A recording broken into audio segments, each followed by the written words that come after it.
Hello friends, welcome to prep IAS. आप सभी का प्रेप आईएएस पे स्वागत है। फ्रेंड्स, इस सीरीज में हम लोग daily answer writing sessions conduct कर रहे हैं एंड सिस्टम कुछ इस तरह से है कि मंडे टू सैटरडे डेली हम 2 क्वेश्चंस पोस्ट करते हैं। कहाँ पर? हमारे टेलीग्राम चैनल पे एंड यूट्यूब कम्युनिटी पे। और आपसे उम्मीद करते हैं, आपसे एक्सपेक्ट करते हैं कि आप उन दोनों ही क्वेश्चंस को अटेम्प्ट करेंगे, जिसके बाद नाइट में डिस्कशन होता है। देखिए, जहाँ तक संडे की बात है तो संडे को हम लोग ऐसे राइटिंग सेशंस कंडक्ट करते हैं। अब देखिए, ये जो ऐसे आप अटेम्प्ट कर रहे हैं, जो क्वेश्चंस आप अटेम्प्ट कर रहे हैं, तो इनको पीयर इवेल्युएशन के लिए आप सबमिट कर सकते हैं। और कहाँ पे आपको सबमिट करना है? हमारा टेलीग्राम चैनल है प्रेप आईएएस पीयर इवेल्युएशन। ठीक है, तो यहाँ पे आप अपने आंसर्स को सबमिट कर सकते हैं। और ये जो चैनल मैंने आपको बताया है, इसका लिंक आपको इस वीडियो के डिस्क्रिप्शन बॉक्स में मिल जाएगा। अब देखिए, आज का जो सेशन है इसमें हमने 2 क्वेश्चन लिए हैं और ये दोनों ही क्वेश्चन GS3 इकोनॉमी से लिए हैं। 1 बाय 1 दोनों को डिस्कस करेंगे। अगर आपका कोई डाउट होता है, ठीक है, कोई इशू है, तो आप कमेंट सेक्शन में या फिर चैट बॉक्स में लिख के मुझसे पूछ सकते हैं। मैं डेफिनेटली सबका रिप्लाई करूंगा। ठीक है, तो देखिए, जो फर्स्ट क्वेश्चन है ये एक 15 मार्कर है। ठीक है, 250 वर्ड्स में आपको इसको अटेम्प्ट करना है। और क्वेश्चन पूछा गया है फिस्कल डेफिसिट के ऊपर। काफ़ी बड़ा सा ये क्वेश्चन है, एक बार इसको देख लेते हैं। देखिए, क्या पूछा गया है कि what do you understand by fiscal deficit. Fiscal deficit या फिर राजकोषीय घाटा। ठीक है, तो इससे आप क्या समझते हो? What are the different methods of financing it. ठीक है, इसको फाइनेंस करने के डिफरेंट मेथड्स कौन से हैं, ये आपको बताना है। फिर क्या कहा गया है? Do you think that India should undertake direct monetization of physical deficit given the poor economic situation due to COVID. देखिए, कोविड की वजह से जो हमारी इकोनॉमिक सिचुएशन है वो इतनी अच्छी नहीं है। तो ये पूछा गया है कि क्या इस समय डायरेक्ट मोनेटाइजेशन हमको करना चाहिए क्या ऑफ फिजिकल डेफिसिट। तो इसको आपको एग्जामिन करना है, मतलब इसके पॉजिटिव और निगेटिव दोनों ही चीज़ें आपको यहाँ पे बतानी होंगी। ठीक है, तो ये यहाँ पे क्वेश्चन पूछा गया है। देखिए, हम लोग क्या करते हैं कि सबसे पहले क्वेश्चन की डिमांड को समझने की कोशिश करते हैं कि क्या डिफरेंट उसके पार्ट्स होंगे, क्या स्ट्रक्चर होगा। तो वही हम बनाने की यहाँ पे कोशिश कर रहे हैं। अब देखिए, ये जो क्वेश्चन है ना, ये एकदम स्टैंडर्ड क्वेश्चन है, क्योंकि यूपीएससी भी ऐसे ही क्वेश्चन पूछती है। यूपीएससी के क्वेश्चंस में आपको स्टैटिक पोर्शन देखने को मिलेगा और डायनामिक पोर्शन भी देखने को मिलेगा, जो आप यहाँ पर भी देख सकते हो। फिजिकल डेफिसिट, उसके डिफरेंट मेथड्स क्या हैं, ये स्टैटिक पोर्शन है। और डायरेक्ट मोनेटाइजेशन, ये सब डायनामिक चीज़ें हैं। ठीक है, जो न्यूज़ में थी इसलिए आपको पढ़ना पड़ेगा। ठीक है, तो देखिए, क्या इसके डिफरेंट पार्ट्स हो जाएंगे। ऑलरेडी मैं डिस्कस कर चुका हूँ कि सबसे पहले आप इंट्रोड्यूस करेंगे, फिर बताइए कि फिजिकल डेफिसिट क्या होता है, क्या डिफरेंट तरीके होते हैं जिसके थ्रू इसको फाइनेंस किया जाता है। ठीक है, और उसमें से एक तरीका डायरेक्ट मोनेटाइजेशन भी है, इसीलिए क्वेश्चन पूछा गया है। और वो होता क्या है? ठीक है, वो होता क्या है, उसके पॉजिटिव और उसके निगेटिव दोनों आपको बताने होंगे। एक वे फॉरवर्ड आपको देना होगा और सबसे एंड में आपको कंक्लूड करना होगा।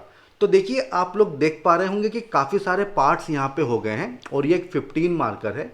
तो देखिए, जब पार्ट्स आपके काफ़ी ज़्यादा हो जाए ना, तब हमेशा ये चीज़ ध्यान रखना कि आपको एक्सप्लेन कम करना होगा, क्योंकि यहाँ पे पार्ट्स ज़्यादा हैं।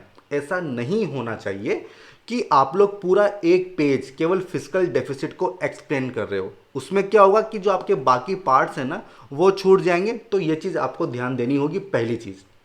दूसरा पॉइंट जो आपको ध्यान रखना होगा, इंट्रोडक्शन किस तरह से करेंगे। देखिए, क्वेश्चन पूछा गया है कि फिजिकल डेफिसिट क्या होता है।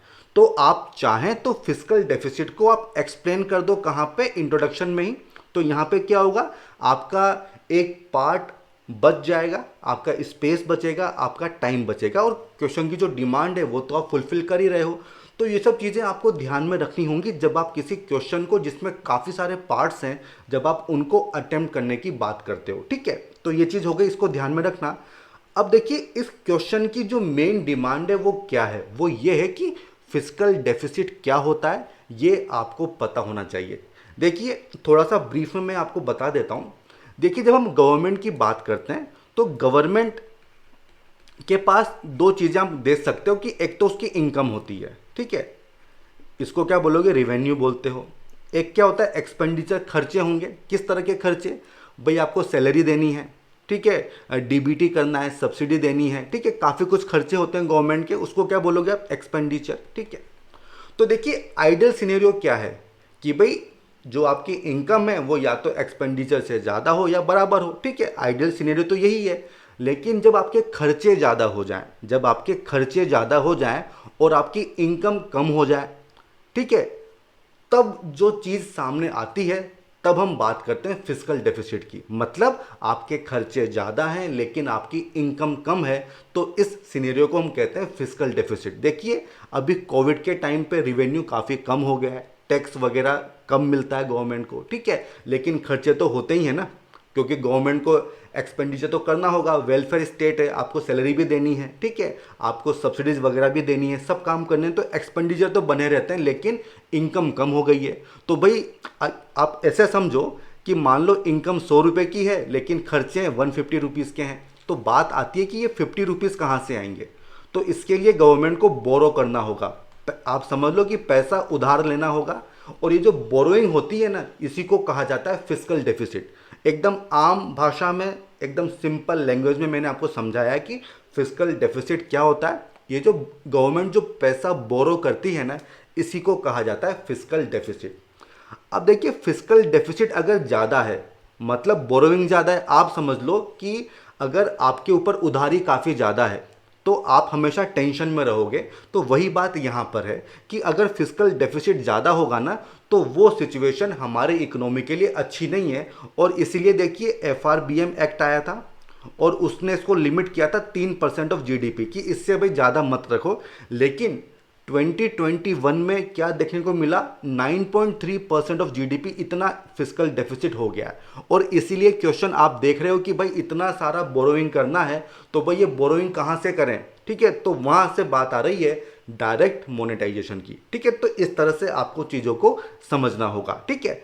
तो देखिए जहां तक इंट्रोडक्शन की बात है, आप चाहें तो ये जो डाटा आपके सामने है इसको यहाँ पे लिख सकते हो, या फिर आप फिस्कल डेफिसिट क्या होता है इसको यहाँ पे एक्सप्लेन कर सकते हो। और देखिए आपको यहाँ पे फॉर्मूला वगैरह लिखना होगा, डेफिनेशन आपके सामने है, difference between total income of government, और देखिए इसमें क्या चीज़ शामिल है, टोटल टैक्सेस प्लस नॉन डेप्ट कैपिटल रिसिप्ट, ठीक है। तो ये चीज़ें आपको ध्यान रखनी होंगी, एंड इट्स टोटल एक्सपेंडिचर। मैं आपको इसका फॉर्मूला बताता हूँ। देखिए फिस्कल डेफिसिट क्या होगा, टोटल एक्सपेंडिचर, मतलब इसमें रेवेन्यू एक्सपेंडिचर भी शामिल होगा और इसमें कैपिटल एक्सपेंडिचर भी शामिल होगा, माइनस रेवेन्यू रिसिप्ट, ठीक है। और जहां तक कैपिटल रिसिप्ट की बात है तो उसमें एक एलिमेंट आपको माइनस करना होता है, उसको क्या बोलते हैं, बोरोइंग, ठीक है। तो ये डेफिनेशन आपको याद रखनी होगी। देखिए जब हम कैपिटल रिसिप्ट की बात करते हैं ना, तो ये क्वेश्चन आ सकता है कहाँ पे, प्रीलिम्स में, कि इसमें कौन कौन से एलिमेंट होते हैं। तो देखिए कैपिटल रिसिप्ट में मेनली 4 चीज़ें आपको देखने को मिलेंगी। सबसे पहला होता है डिसइन्वेस्टमेंट, ठीक है। दूसरा क्या होता है, सेल ऑफ असेट्स, जैसे कि मान लो कोई स्पेक्ट्रम वगैरह आपने बेच दिया। थर्ड क्या होता है, थर्ड इसमें आप लिख सकते हो कि रिकवरी ऑफ पास्ट लोन्स। और चौथा क्या होता है, बोरोविंग्स, ठीक है। तो ये चीज़ आपको यहाँ पे ध्यान रखनी होगी, ये फॉर्मूला आपको लिखना होगा और इस तरह से आपको फिस्कल डेफिसिट को एक्सप्लेन करना होगा, ठीक है। अब देखिए इसके बाद क्या पूछा गया है कि भाई ये जो वित्तीय घाटा है या ये जो फिस्कल डेफिसिट है, मीन्स आपको पैसा बोरो करना है, ठीक है, आपको उधार लेना है, सिंपल सा समझ लो। तो ये पैसा आप किस तरह से फाइनेंस करोगे, मतलब आप कहाँ कहाँ से इस पैसे को ले सकते हो, ठीक है, क्योंकि आपको एक्सपेंडिचर तो करना ही होगा, जो 50 रुपीज़ है उसका आपको कहीं से जुगाड़ तो करना ही होगा। तो देखिए उसके काफ़ी सारे तरीके होते हैं। सबसे पहला तरीका क्या है कि भाई आप डेप्ट ले लो, आप उधार ले लो, कहाँ से, या तो मार्केट से ले लो, अब बैंक से ले लो, पब्लिक से ले लो, ठीक है, या फिर मान लो किसी फॉरेन सोर्स से आप पैसा उधार ले लो, ऐसा कर सकते हो। या फिर आप चाहें तो जो आपका रेवेन्यू के जो सोर्सेज हैं उसको आप एक्सपेंड कर सकते हो, आप टैक्स वगैरह बढ़ा सकते हो, ठीक है, जो इनकम आपकी ज़्यादा हो जाएगी। या फिर एक तरीका और है, वो क्या है, मोनेटाइजेशन ऑफ फिजिकल डेफिसिट, मतलब और पैसा प्रिंट करने लग जाओ। अब देखिए पैसा कौन प्रिंट करेगा, गवर्नमेंट तो करेगी नहीं, ये काम किसका है, आरबीआई का है, जो हमारा सेंट्रल बैंक है, तो वो पिक्चर में आ जाएगा। मतलब अगर आपको 50 रुपए चाहिए तो भाई क्या करो, आप 50 रुपए के नोट उतने छाप लो, ठीक है, उसको बोलते हैं मोनेटाइजेशन। अब देखिए ये जो मोनेटाइजेशन है ये दो तरह का होता है, एक होता है डायरेक्ट और एक होता है इनडायरेक्ट। और क्वेश्चन क्या पूछा गया है, डायरेक्ट मोनेटाइजेशन के ऊपर, तो इसको आपको एक्सप्लेन करना होगा। देखिए डायरेक्ट मोनेटाइजेशन में क्या होगा कि आरबीआई पैसा तो प्रिंट कर रही है, पैसा तो छाप रही है, लेकिन भाई कुछ गारंटी भी तो चाहिए। तो वो गारंटी क्या होती है, गवर्नमेंट के बॉन्ड, और यहाँ पे जो चीज़ें होंगी वो प्राइमरी मार्केट में होता है। अब देखिए आपको अच्छे से पता होना चाहिए कि प्राइमरी मार्केट क्या होता है और सेकेंडरी मार्केट क्या होता है, ठीक है। जहाँ तक इनडायरेक्ट मोनेटाइजेशन की बात है तो वहाँ पर भी आरबीआई ही पैसा प्रिंट करेगी, लेकिन उसमें ये जो काम होंगे ना ये सेकेंडरी मार्केट में होते हैं, ये सब सेकेंडरी मार्केट्स में होते हैं, और यहाँ पे ओपन मार्केट ऑपरेशंस किए जाते हैं। अब देखिए इन सब टर्म्स को मैं समझा नहीं रहा हूँ क्योंकि फिर तो लेक्चर काफ़ी लंबा हो जाएगा, ठीक है, ये सब चीज़ें आप समझते ही होंगे, ठीक है। तो ये होता है इनडायरेक्ट और डायरेक्ट मोनेटाइजेशन। अब देखिए क्वेश्चन क्या पूछा गया है कि भाई ये डायरेक्ट मोनेटाइजेशन क्या होता है, क्या इसको हमको करना चाहिए। तो देखिए मैं ऑलरेडी आपको समझा चुका हूं कि इसमें क्या होगा कि जो आरबीआई है वो करेंसी प्रिंट करेगा, ठीक है, वो करेंसी प्रिंट करेगा, जो 50 रुपए का जो गैप आ रहा है ना उतने नोट आरबीआई प्रिंट करके गवर्नमेंट को दे देगा, और बदले में गवर्नमेंट से क्या लेगा, गवर्नमेंट के बॉन्ड्स वगैरह ले लेगा, ठीक है। तो इसको कहते हैं डायरेक्ट मोनेटाइजेशन। अब देखिए इसमें ऐसा जरूरी नहीं कि फिजिकल करेंसी प्रिंट करनी पड़ रही हो, यहाँ पे इलेक्ट्रॉनिक वैसे भी काम हो सकता है, तो ये क्वेश्चन आ सकता है, ठीक है, इसका ध्यान रखना। और देखिए इसको कहा जाता है हेलीकॉप्टर मनी, ये भी क्वेश्चन है प्रीलिम्स का, ठीक है, ये चीज़ आपको याद रखनी होगी, हेलीकॉप्टर मनी। अब देखिए जहाँ तक बात है डायरेक्ट मोनेटाइजेशन की, तो इंडिया में पहले ये होता आया है, इसको 97 में इसको बंद कर दिया था, ठीक है, 97 में इसको बंद कर दिया था। एंड आपको पता है कि जब एफआरबीएम एक्ट आया था, कब, 2003 में, ठीक है, तो इसमें इसको प्रोहिबिट किया गया था कि आरबीआई जो है वो मोनेटाइज नहीं करेगी, ये सब आपने पढ़ा भी होगा। लेकिन 2017 में इसमें अमेंडमेंट होता है और एक एस्केप क्लोज इसमें जोड़ दी गई थी, एस्केप क्लोज इसमें जोड़ दी गई थी। और क्या कहा था कि कुछ एक्स्ट्रा ऑर्डिनरी सिचुएशन में ऐसा हो सकता है, जैसे कि मान लो कि सिक्योरिटी का इशू हो कुछ, ठीक है, नेशनल सिक्योरिटी का इशू हो, या फिर कोई नेशनल कैलामिटी की बात हो। तो जो कोविड है बेसिकली क्या है, नेशनल कैलामिटी तो है, और इसलिए इसको आप यूज कर सकते हो। तो हर चीज का लिंक है, इस लिंक को आपको समझना होगा, ठीक है। अब देखो भाई क्या पूछा गया है कि क्या हमें ऐसा करना चाहिए क्या, तो देखिए आपको इसके पॉजिटिव और निगेटिव दोनों चीजें बतानी होगी। तो देखो पॉजिटिव तो क्या है कि देखिए गवर्नमेंट के हाथ में पैसा आ गया है, तो पैसा आ गया है तो भाई कोविड के सिचुएशन में आपको काफी कुछ सपोर्ट करना होगा सिटीजन्स को, जैसे कि आत्मनिर्भर भारत, तो पैसा तो लगेगा ना, तो पैसा आपके पास आ गया, आप उसको यूज कर सकते हो।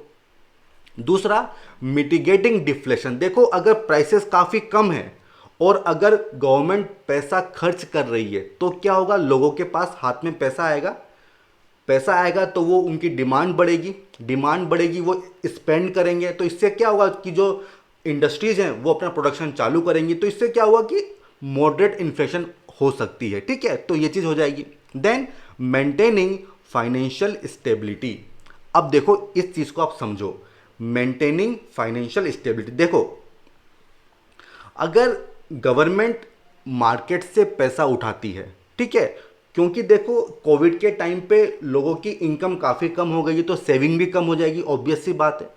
तो अगर गवर्नमेंट मार्केट से पैसा उठाती है, अगर गवर्नमेंट मार्केट से पैसा उठाती है, तो क्योंकि मार्केट में पैसा कम है, क्योंकि सेविंग कम है, तब गवर्नमेंट को ज़्यादा इंटरेस्ट रेट पे पैसा मिलेगा, तो कॉस्टली पैसा मिलेगा। इसका मतलब उसको जब आप रीपे करोगे तो रीपे करने के चांसेस कम हो जाएंगे, क्योंकि काफ़ी कॉस्टली आपको वो बोरोइंग हुई है, ठीक है, तो इसमें डिफ़ॉल्ट के चांसेस बढ़ जाते हैं, तो फाइनेंशियल स्टेबिलिटी का इशू हो जाएगा। तो यहाँ पे क्या हो रहा है, गवर्नमेंट क्या कर रही है, सीधा आरबीआई से पैसा ले रही है, तो जो फाइनेंशियल स्टेबिलिटी है वो बनी रहेगी। देन इन्फ्यूजन ऑफ लिक्विडिटी, अब देखो लिक्विडिटी ये काम किसका है, ये तो मॉनेटरी पॉलिसी, ये तो आरबीआई का काम है। बट देखिए आरबीआई के साथ एक समस्या है, आरबीआई क्या करती है, रेपो रेट। अब रेपो रेट को कितना कम करेगी, क्योंकि रेपो रेट अगर कुछ ज़्यादा ही कम हो जाएगा तो इन्फ्लेशन के चांसेस बढ़ जाएंगे, और क्योंकि ये जिम्मेदारी आरबीआई की है कि आपको इन्फ्लेशन भी कंट्रोल में रखना है, तो भाई पैसा किस तरह से डाला जाए मार्केट में लोगों के हाथ में, तो इसलिए डायरेक्ट मोनेटाइजेशन काफ़ी अच्छी चीज़ होती है। ठीक है, ये पॉइंट आप यहाँ पे लिख सकते हो। देन कीपिंग इंटरेस्ट रेट्स लो। अब देखिए, ये तो आप समझ ही पा रहे होंगे कि अगर गवर्नमेंट आरबीआई से पैसा ले रही है और वो पैसा दे रही है सिटीजन को, ठीक है, तो इससे क्या होगा, सप्लाई डिमांड, ये आप समझते हो कि सप्लाई ज़्यादा है डिमांड कम है, तो जो इंटरेस्ट रेट्स होंगी वो कम हो जाएंगी मार्केट में। ठीक है, और इससे क्या होगा कि जो आपके इन्वेस्टमेंट है वो काफ़ी बढ़ जाएंगे। तो ये चीज़ अच्छी चीज़ होती है इकोनॉमी के लिए। ठीक है, तो ये फर्स्ट पॉइंट हो गया, फर्स्ट पार्ट हो गया। अब सेकेंड पार्ट क्या पूछा गया है कि भाई इसके निगेटिव पॉइंट क्या है। अब देखो, गवर्नमेंट के पास पैसा है, 50 रुपये तो आ गए हैं। ठीक है, 50 रुपये आ गए। अब देखो, मान लो अगर ये 50 रुपये अनप्रोडक्टिव चीज़ों में यूज हो रहे हैं, मान लो आपने फार्म लोन का वेवर कर दिया, तो उससे क्या होगा, कोई आउटपुट तो आएगा नहीं। ठीक है, मान लो करप्शन हो गया, तो भाई फिर चांसेस बढ़ जाते हैं कि भाई इन्फ्लेशन काफ़ी ज़्यादा हो जाएगी। ये तो चीज़ आप समझ ही पा रहे होंगे। दूसरा क्या है, क्रेडिबिलिटी ऑफ आरबीआई। देखिए, जो डायरेक्ट मोनेटाइजेशन है इसमें आरबीआई क्या कर रहा है, पैसा दे दे रहा है किसको, गवर्नमेंट को। अब गवर्नमेंट उसको किस तरह से यूज करती है उसके ऊपर है, तो आरबीआई का इतना कंट्रोल नहीं होता है। अब देखिए, अगर कंट्री में मॉनेटरी सप्लाई, मनी की सप्लाई ज़्यादा हो जाएगी तो इन्फ्लेशन जो है आउट ऑफ कंट्रोल हो सकता है। ठीक है, तो आरबीआई जिसके ऊपर जिम्मेदारी है मॉनेटरी पॉलिसी को मेंटेन करने की, तो भाई उसकी जो क्रेडिबिलिटी होगी वो खत्म होने के चांसेस हो जाते हैं। ठीक है, ये पॉइंट आप लिख दो। Then it may hurt fiscal prudence. अब देखो भाई, एफआरबीएम एक्ट 3% का टारगेट दिया हुआ है, लेकिन अगर गवर्नमेंट को पता है कि यार जब भी अगर फिस्कल डेफिसिट ज़्यादा हो जाएगा तो मेरे पास तो रास्ता है कि मैं आरबीआई को बोलूँगा कि आप मनी को प्रिंट कर दो, मुझे दे दो, तो भाई फिर तो आप फिस्कल कंसोलिडेशन करोगे ही नहीं। ठीक है, तो ये चीज़ सही नहीं है। फिर और क्या पॉइंट लिख सकते हो, फिस्कल डोमिनेंस। देखिए, फिस्कल डोमिनेंस ये टर्म यूज हो सकती है, प्रीलिम्स में क्वेश्चन आ सकता है कि इसका मतलब क्या होता है। देखिए, फिस्कल डोमिनेंस मतलब अगर आपका फिस्कल डेफिसिट और जीडीपी का रेशो ज़्यादा है तो उसको क्या कहा जाएगा, फिस्कल डोमिनेंस, और ये इकोनॉमी के लिए अच्छी चीज़ नहीं होती है। Next one is depreciation of currency. ये ऑब्वियस सी बात है, सप्लाई डिमांड वाली बात है कि सप्लाई ज़्यादा है डिमांड कम है, तो क्या होगा, जो इंडियन रुपी है वो डेप्रिशिएट कर जाएगा। ठीक है, डेप्रिशिएट कर जाएगा। तो ये सब चीज़ें होती हैं निगेटिव चीज़ें, किसके लिए, डायरेक्ट मोनेटाइजेशन के लिए। तो ये दोनों पॉइंट आपको यहाँ पे लिखने होंगे। अब बात आती है कि पूछा क्या गया है कि क्या हमको करना चाहिए क्या। तो देखिए, डायरेक्ट मोनेटाइजेशन, इसके फायदे भी हैं, इसके नुकसान भी हैं। ठीक है, दोनों चीज़ आपने बता दी, तो आप लिख दीजिए कि भाई इसको एज ए लास्ट रिसोर्ट हमको यूज़ करना चाहिए। ठीक है, गवर्नमेंट की कोशिश होनी चाहिए कि जो अल्टरनेटिव्स हैं जैसे कि कोविड बॉन्ड्स वगैरह हो गए, तो इनको एक्सप्लोर करना चाहिए, कोविड बॉन्ड्स वगैरह। आप लिख सकते हो कि जहाँ पे भी पैसा खर्च हो रहा है ना, तो वो प्रोडक्टिव चीज़ों में खर्च होना चाहिए। ठीक है, तो ये चीज़ आप यहाँ पे लिख सकते हो।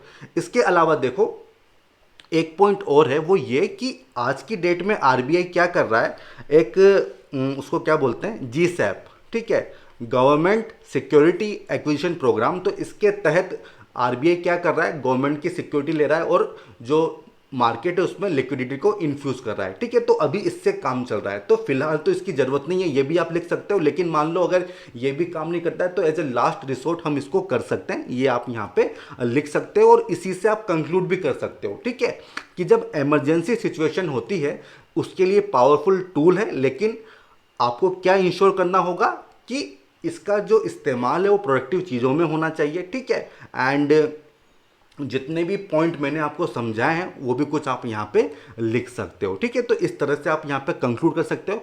आई होप ये टॉपिक आपको यहाँ पे समझ में आया होगा। ठीक है, अब हम आते हैं सेकंड क्वेश्चन की तरफ। एंड सेकंड क्वेश्चन में क्या पूछा गया है, जीएसटी। अभी रिसेंटली इसको 4 साल पूरे हुए हैं। कब ये लॉन्च हुआ था, 1 जुलाई 2017 को इसको लॉन्च किया गया था ना, तो अभी इसको 4 साल हो जाएंगे, हो चुके हैं। ठीक है, इसलिए क्वेश्चन आपके सामने है। और क्या पूछा गया है कि इसके अचीवमेंट्स क्या हैं और इसके चैलेंजेस क्या हैं। तो सिंपल सा क्वेश्चन है, स्ट्रेट फॉरवर्ड क्वेश्चन है कि आपको जीएसटी को थोड़ा सा एक्सप्लेन करना होगा, उसके अचीवमेंट बता दो उसमें क्या चैलेंजेस हैं वो बता दो, ठीक है। उसके बाद आपको कंक्लूड करना होगा। तो ये 4 चीज़ें आपको यहाँ पे बतानी होंगी, इंट्रोडक्शन, अचीवमेंट, चैलेंजेस, कुछ वे फॉरवर्ड बता दो और फिर आपको कंक्लूड करना होगा, ठीक है। तो इसको एक बार देख लेते हैं। देखिए GST, goods and service tax, 2017 में इसको लॉन्च किया था, ठीक है। अब देखिए जीएसटी में क्या था, बेसिकली जो इनडायरेक्ट टैक्सेस थे ना उनको सब्ज्यूम कर दिया था, जैसे कि सर्विस टैक्स हो गया, आपका वैट हो गया, सैंड वैट हो गया, ठीक है, एंटरटेनमेंट टैक्स वगैरह हो गया, ऑक्ट्राई वगैरह हो गया। तो इन सबको इसमें सब्ज्यूम कर दिया था, ठीक है, सब्ज्यूम कर दिया था। और देखिए जीएसटी, इसकी सबसे खास बात क्या थी कि इसमें एंटायर जो सप्लाई चेन है, मतलब रॉ मटेरियल से लेके जो फाइनल प्रोडक्ट है ना, उस पूरी चेन पे इस पे टैक्स लगेगा, ठीक है। और हर स्टेज पे आपको क्या मिलेगा, इनपुट टैक्स क्रेडिट। और इसीलिए इसको काफ़ी अच्छा माना जा रहा था। क्यों? एक तो मल्टीपल टैक्सेस कम हो गए, टैक्स ऑन टैक्स जो पहले होता था अब वो नहीं होगा, तो जो कैस्केडिंग इफेक्ट होता है वो कम हो जाएगा और इससे क्या होगा, प्राइसेस कम हो जाएंगी, ठीक है। तो बेसिकली पूरा फंडा इसके पीछे ये था। तो ये बेसिक बैकग्राउंड है जो आपको यहाँ पे पता होना चाहिए। अब देखिए जहाँ तक इंट्रोडक्शन की बात है तो आप इसी चीज़ को समझा दो जो मैंने आपको बताया कि जीएसटी होता क्या है। Single domestic indirect tax law है पूरी कंट्री में, और ये गुड्स एंड सर्विस दोनों के लिए है। एक डेस्टिनेशन बेस्ड टैक्स है, ये भी आपको समझ में आता होगा, और पूरी जो सप्लाई चेन होती है उस पर ये लगेगा, ठीक है। तो ये सब चीज़ें आपको बतानी होगी इंट्रोडक्शन में। अब इसके बाद देखिए आपको बताने होंगे इसके अचीवमेंट्स की, भाई इसके अचीवमेंट्स क्या रहे हैं। तो देखिए यहाँ पे ना आपको कुछ डाटा बताना होगा, बिना उसके काम नहीं चलेगा। काफ़ी सारे पॉइंट्स हैं, जैसे कि इंडिया का जो टैक्स बेस है वो वाइडन हुआ है, वो बढ़ गया है। अब देखो इसको आपको ना डाटा यहाँ पे बताना होगा, जैसे कि देखिए अगर आप कंपेयर करें 2017 से लेके 2021 के बीच में, तो इस समय जो टैक्स बेस था वो कितना था, अराउंड 66 लैक्स था, और इस समय कितना है, अराउंड 1.28 करोड़ से, ठीक है। तो डबल हो गया है, ठीक है। तो ये तो अचीवमेंट है ही सही, ठीक है। ज़्यादा लोग अब टैक्स पे कर रहे हैं। Then increase in GST revenue collection, देखिए 1 लाख करोड़ का जो लिमिट है ना उसको भी 8 कॉन्जिक्यूटिव मंथ्स तक जो है क्रॉस किया है रेवेन्यू कलेक्शन ने, तो ये काफ़ी अच्छी बात है। ईज ऑफ कॉम्प्लायंस, भाई देखो आपके टैक्सेस कम हो गए, पहले टैक्सेस काफ़ी ज़्यादा होते थे, तो टैक्सेस ज़्यादा हैं तो उनको रेगुलेट करने वाली जो अथॉरिटीज़ होंगी वो भी काफ़ी ज़्यादा होंगी, तो इंट्रैक्शन आपका काफ़ी ज़्यादा होता था, वो अब काफ़ी कम हो गया। देन इंक्रीज लॉजिस्टिक एफिशिएंसी, देखिए जो इंटर स्टेट बैरियर्स थे जैसे कि चेक पोस्ट वगैरह हो गए तो वो खत्म हो गए हैं। ई वे बिल आपने सुना होगा, तो जो लॉजिस्टिक एफिशिएंसी वो बढ़ गई है, अब डिले नहीं होता है, काफ़ी कम टाइम में इंटर स्टेट बॉर्डर जो है वो क्रॉस हो जाती है। पहले तो काफ़ी लाइन लगती थी ट्रकों की, आपने देखा होगा। Then impact on transaction cost, देखिए जो इंटर स्टेट मूवमेंट होता था तो उसमें एडिशनल टैक्सेस वगैरह आपको देने होते थे, वो अब आपको नहीं देने होते हैं, तो जो ट्रांजैक्शन कॉस्ट है वो कम हो गई हैं। देन रीइंफोर्स्ड कोऑपरेटिव फेडरलिज्म, आपने सुना होगा किसके बारे में, जीएसटी काउंसिल, ठीक है। और इसका आर्टिकल कौन सा है आप मुझे बताओ कमेंट सेक्शन में, इसका आर्टिकल कौन सा है, ठीक है। तो जीएसटी काउंसिल में क्या है कि जो स्टेट के फाइनेंस मिनिस्टर्स हैं उनका भी इन्वॉल्वमेंट है, और कोई भी डिसीजन अगर होगा तो वो 3/4 वेटेड मेजोरिटी से होता है। वेटेड का मतलब समझते हो आप, देखिए यहाँ पे जो सेंटर है ना उसके पास 1/3 वेटेज दिया गया है सेंटर को, और 2/3 वेटेज दिया गया है स्टेट्स को। तो ये चीज़ आपको पता होनी चाहिए, इस पर क्वेश्चन पूछा जा सकता है। देन इंक्रीज इन ट्रांसपेरेंसी, देखिए क्योंकि ऑनलाइन सिस्टम में जीएसटीएन की आप बात कर सकते हो, ठीक है। तो ट्रांसपेरेंसी बड़ी है, हर चीज़ ऑनलाइन है, ठीक है। तो ये इसके अचीवमेंट हो जाएंगे। बट देखिए साथ ही साथ काफ़ी कुछ कॉम्प्लिकेशंस भी हैं, चैलेंजेस भी हैं, वो आपको बताने होंगे। जैसे कि देखिए टैक्स स्लैब काफ़ी सारे हैं, जैसे कि 5% हो गया, 12% हो गया, 18% है, 28%। तो कन्फ्यूजन काफ़ी ज़्यादा होगा कि यार इस चीज़ पे कितना टैक्स लग रहा है, ठीक है। तो कॉम्प्लेक्स टैक्स स्लैब होने से क्या है कि जटिल हो जाती हैं चीज़ें। दूसरा, cracking down on tax evasion and tax fraud, देखिए ऐसे चीज़ें सामने आई हैं कि फ्रॉड ई वे बिल बनाए जा रहे हैं, फ्रॉड इनवॉइसेस बनाई जा रही हैं, तो इससे क्या हो रहा है कि टैक्स की चोरी हो रही है, ठीक है। देन एक्सपेंडिंग जीएसटी परव्यू, देखिए काफ़ी कुछ चीज़ें हैं जो अभी भी जीएसटी के परव्यू से बाहर हैं, जैसे कि पेट्रोलियम हो गया, इलेक्ट्रिसिटी वगैरह हो गई, तो इनको भी शामिल करना चाहिए, ठीक है। Then concerns related to compensation to states, देखिए जब जीएसटी लाया गया था तो उसमें प्रोविजन ये था कि 2015 एंड 16 को बेस ईयर माना गया था, ठीक है, और 5 साल तक 5 ईयर्स तक जो सेंटर है वो स्टेट को 100% कंपनसेट करेगा, ठीक है। तो ये प्रोविजन था, लेकिन देखिए कोविड के टाइम पे वैसे रेवेन्यू काफ़ी कम है तो इसमें काफ़ी डिले हो रहा है, ठीक है, काफ़ी डिले हो रहा है, और इससे देखिए सेंटर स्टेट के जो रिलेशन है उनमें इशू क्रिएट हो रहे हैं।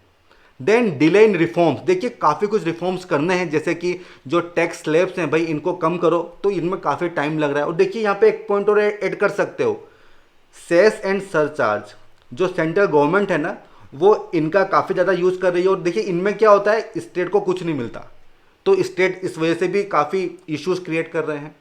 देन ट्रांजिशनल इश्यूज, देखिए टेक्नोलॉजिकल बैरियर्स अभी भी काफ़ी ज़्यादा हैं, तो वो भी हमको रिजोल्व करने होंगे, जैसे कि जीएसटीएन वगैरह हो गया, ठीक है। फर्स्ट पॉइंट देखिए यहाँ पे क्या है, ओवर एस्टिमेशन, देखिए जब शुरुआत में जो सेंट्रल गवर्नमेंट थी इन्होंने काफ़ी ज़्यादा जीएसटी कलेक्शन को एस्टिमेट कर लिया था, हालांकि उतना हुआ नहीं, और उससे एक क्या फीलिंग गई, क्या मैसेज गया कि भाई ये पूरा जो सिस्टम है ये इनइफेक्टिव है, ठीक है। तो ये सब पॉइंट्स आपको यहाँ पे लिखने होंगे।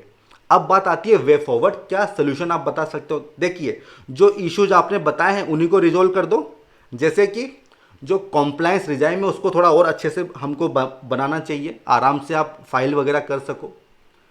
टैक्स स्ट्रक्चर सिंपल बनाओ, जो इतनी स्लैब्स हैं उतनी मत करो, इनको और कम करो। जो डिजिटल रिसोर्सेज हैं उनको ऑप्टिमाइज करो, अच्छे से टेक्नोलॉजी का यूज़ वगैरह होना चाहिए, ठीक है। इन सब चीज़ों को आप सजेस्ट यहाँ पे कर सकते हो।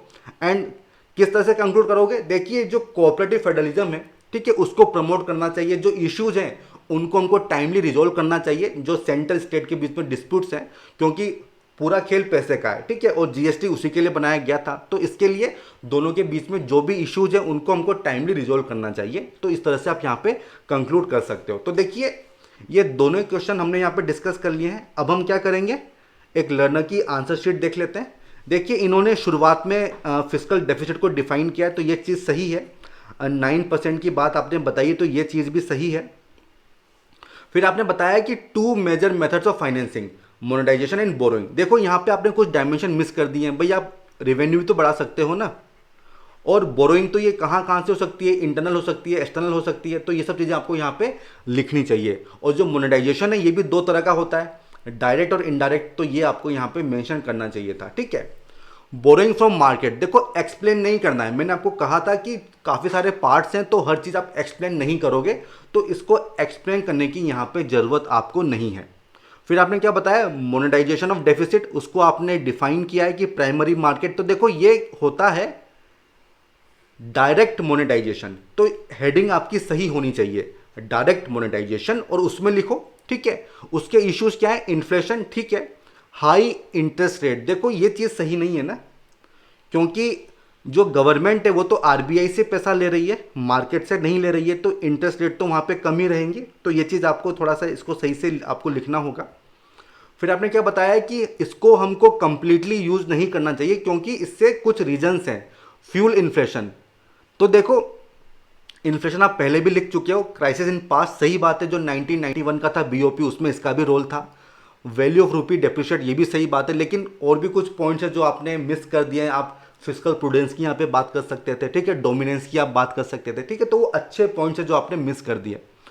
देखिए आपने वे फॉरवर्ड नहीं बताया है, ये 15 मार्कर है, आपको बताना चाहिए था। आपने कंक्लूड किया है कि टू द सम एक्सटेंट आपको इसको यूज करना चाहिए, तो ठीक है, लेकिन काफ़ी कुछ डायमेंशन आपने यहाँ पे मिस कर दिए। मैं कहूँगा कि आपको अच्छे से एनालाइज करना चाहिए क्वेश्चन को, जो उसके डिफरेंट पार्ट्स हैं उसको सोचिए, सारे पार्ट्स को एड्रेस करो, और देखिए काफ़ी शॉर्ट आपने ये आंसर लिखा है, ठीक है, काफ़ी सारे डायमेंशन आपने मिस कर दिए, पूरे 250 वर्ड्स में आपको लिखना चाहिए, और वो चीज़ आपने यहाँ पे नहीं की है।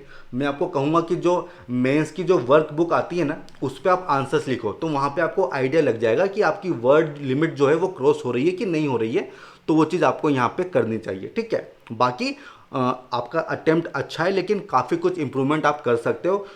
कुछ चीज़ें पूछी नहीं गई हैं फिर भी आप उसको लिख रहे हो, तो वैसा मत करो, ठीक है।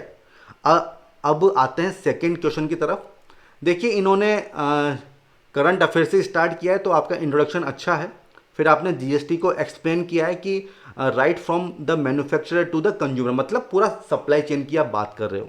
फिर आपने प्रोसेस समझाया। देखो इसको समझाने की जरूरत नहीं है, ये पूछा नहीं गया है, ठीक है, तो इसको मत बताओ। आप केवल इतना लिख सकते हो कि इनडायरेक्ट जो टैक्स है उनको सब्ज्यूम किया है, वो कौन कौन से टैक्स है आप ये बता सकते हो, ठीक है, तो वो चीज़ आपके काम की रहेगी। फिर आपने एडवांटेज ऑफ जीएसटी, देखो एडवांटेज नहीं पूछे गए हैं, क्या पूछा गया है, अचीवमेंट एंड चैलेंजेस। तो एडवांटेज क्यों बता रहे हो जब पूछा ही नहीं गया है, तो ठीक है, तो इसको लिखने की यहाँ पे जरूरत नहीं है। Then achievement, simplified tax structure, इसमें आपने क्या लिखा है कि harmonization of laws, reduction in multiplicity. तो देखो आप एडवांटेज ही तो बता रहे हो यहाँ पे बेसिकली, ठीक है। थोड़ा सा ना आपको यहाँ पे डाटा वगैरह देना चाहिए था तो और अच्छा होता। Promoting trade and industry, easy compliances, spring economic growth. तो देखो ये सब जनरल पॉइंट्स हैं, जो स्पेसिफिक पॉइंट्स हैं वो आपने छोड़ दिए। भाई टैक्स जो बेस है वो हमारा बढ़ गया है, ठीक है, तो इस तरह के जो पॉइंट्स हैं, जो आपका रेवेन्यू आपका बड़ा है 1 लाख करोड़, तो ये जो स्पेसिफिक पॉइंट्स हैं ना ये तो आने ही चाहिए थे शुरुआत में, उसके बाद में आप इन पॉइंट्स को लिख सकते थे। Then challenges, political influence, lack of trust in the decision of GST council. भाई देखो इसको थोड़ा एक्सप्लेन करो ना कि किस तरह से लैक ऑफ ट्रस्ट है, ठीक है, क्योंकि वहाँ तो अच्छा खासा रूल दिया हुआ है कि मेजोरिटी से डिसीजन होंगे, 3/4 मेजोरिटी होनी चाहिए। पॉलिटिकल इन्फ्लुएंस किस तरह से वो आप बताइए। Low revenue collection is forcing states to approach finance commission, then unearthing of input tax credit, delay in refund, no concession on vital issues। देखो फिर से वही बात है कि बहुत सारे स्पेसिफिक इश्यूज हैं जो आपने छोड़ दिए हैं। ये सब जनरल पॉइंट्स हैं, ये सब बाद में आ सकते हैं, लेकिन जो की पॉइंट है ना, जो की पॉइंट है वो आपको शुरुआत में लिखने चाहिए। Then solutions, simplify and nationalize GST regime by merging of slabs. तो ये अच्छा पॉइंट है। प्रॉपर नेटवर्क फॉर होल, ये भी ठीक है। क्विक रिफंड, ये भी ठीक है, ठीक है, तो आप ने सोल्यूशंस ठीक दिए। आप यहाँ पे जो कॉन्फ्लिक्ट है स्टेट सेंटर, उसकी भी आप यहाँ पे बात कर सकते थे। आपने कंक्लूड किस तरह से किया है, डिस्पाइट दी चैलेंज है GST is a positive step. तो ठीक है, ये आपका कंक्लूजन ठीक है, कोई इशू नहीं है। तो देखो रिलेवेंट पॉइंट्स लिखो, ठीक है, एंड जो की पॉइंट्स है उनको मिस मत करो, ठीक है, जो अननेसेसरी पॉइंट है उनको लिखने की जरूरत नहीं है। आपने काफ़ी बड़ा ये आंसर लिख दिया है, आपने वर्ड लिमिट क्रॉस कर दी है, ठीक है, तो आपके मार्क्स कम हो जाएंगे। तो भाई मैं आपसे भी कहूँगा कि जो मेंस की जो वर्क बुक होती है ना, उस पर आप आंसर्स को अटेम्प्ट करो, आपको आइडिया लगेगा कि भाई आपका आंसर बड़ा है कि छोटा है, ठीक है। और जो डाटा वगैरह है ना वो आपको देना होगा, क्योंकि स्पेसिफिकली जीएसटी के लिए आपने बात की है और कोई भी फैक्ट या डाटा यहाँ पे नहीं है, तो वो एक कमी यहाँ पे मुझे खल रही है, ठीक है। तो देखिए ये सब मेरी ऑब्जर्वेशन है, और इसी के साथ ये जो सेशन है इसको मैं कंक्लूड करता हूँ। अगर आपको ये सेशन पसंद आया हो तो इसको लाइक करो और हमारे चैनल को सब्सक्राइब करो, शेयर करो, फॉरवर्ड करो, ताकि मैक्सिमम लोग इससे जुड़ सकें। तो ठीक है फ्रेंड्स, हम फिर मिलेंगे, तब तक के लिए all the best, good bye.